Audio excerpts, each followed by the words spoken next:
making changes. Joining me now is Independent MP Dai Le. Good morning to you, as always. Great to see you again. What do you make of Susan Lee and David Littleproud's approach this morning?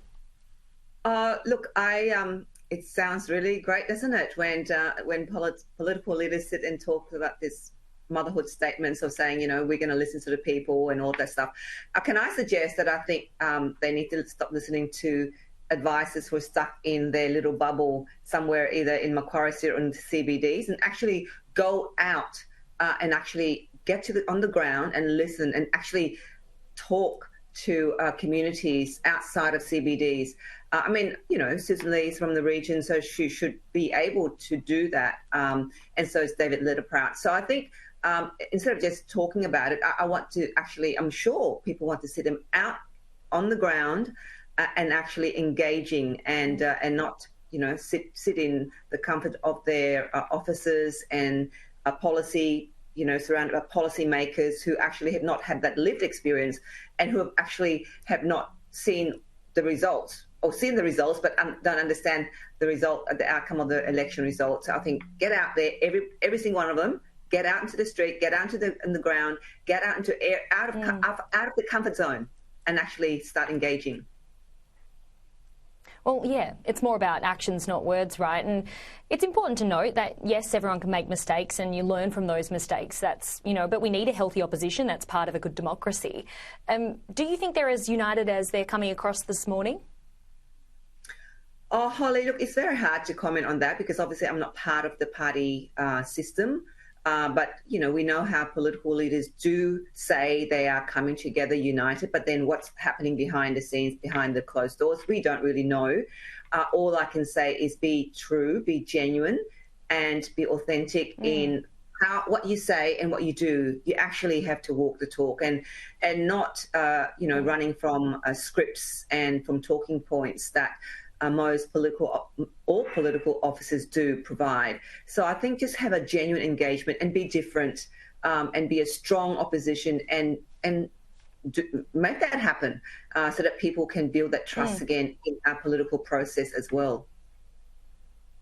As I said, we need a healthy opposition.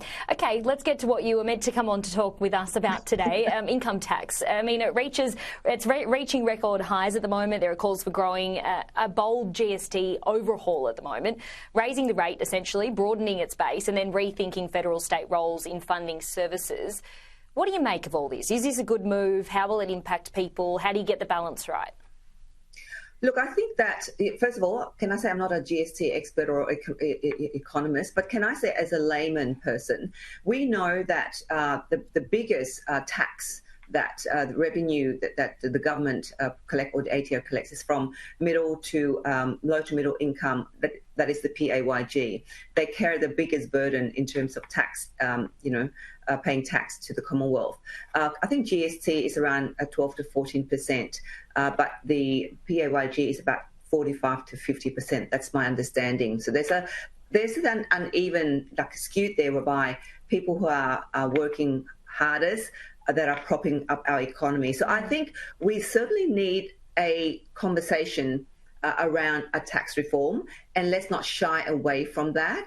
And how do we do that in a way that can help small businesses? And I really would say that it's great that Victoria, despite this huge debt, is talking about giving payroll, you know, small businesses slashing their payroll tax, which is very important. And I think that has to be considered because small businesses are struggling to survive with the cost of everything from eggs, from flour, from oil, from electricity. So I know payroll tax is a state tax. However, I think in talking about tax, we need to involve the state and territories in that conversation. It's very critical that to prepare Australia to be a productive and thriving economy, we need to look at how we need to shift the burden away from, you know, people earning $135,000 as the main revenue for the Commonwealth.